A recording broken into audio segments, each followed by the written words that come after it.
అది కేవలం ఇక్కడ పడింది, నువ్వు తీసావంతే. అందుకే మానవ లోకంలో అత్యంత ప్రాచుర్యం పొందిన భాష అయిన ఇంగ్లీష్లోనే నేను ఆ వివరణ రాశాను. అయితే ఎందుకు పడేశావు దాన్ని? అన్ని సూచనలు రాసి అంత కష్టపడి వదిలేసింది పొరపాటున అని చెప్పకు. ఎందుకు పడేశానా? ఎందుకంటే నాకు బోర్ కొట్టింది కాబట్టి. బోరా?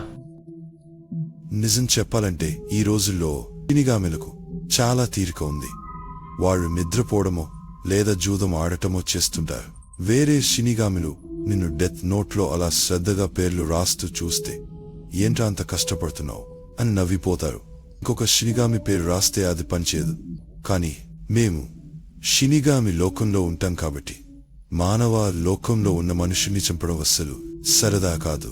అందుకే నేనే స్వయంగా ఇక్కడికి వస్తే మరింత సరదాగా ఉంటుందని అనుకున్నాను. కానీ నువ్వు మాత్రం బోలెడు పేర్లు రాశావు. అయితే ఆ ట్రక్ తగిలిన వాడికి మాత్రమే మరణానికి కారణం ఎందుకు రాశావు? మరణానికి కారణం రాయకపోతే వాళ్ళంతా గుండెపోటుతో చనిపోతారు. డెత్ నోట్లో అదే గొప్ప విషయం వ్యూక్.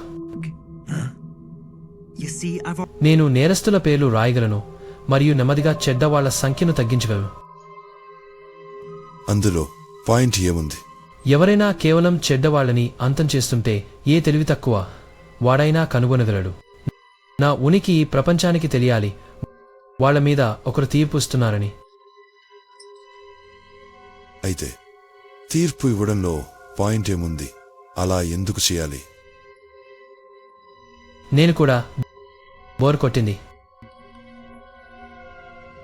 సహజంగా నేను మొదట నమ్మలేదు, కానీ ఆ డెత్ నోట్ మనిషిని కనీసం ఒక్కసారైనా దాన్ని వాడాలని కోరిక పుట్టించే అతీత శక్తి దానికి ఉంది. నేను వాళ్ళని చంపేశాను, ఇద్దరో మనుషుల్ని.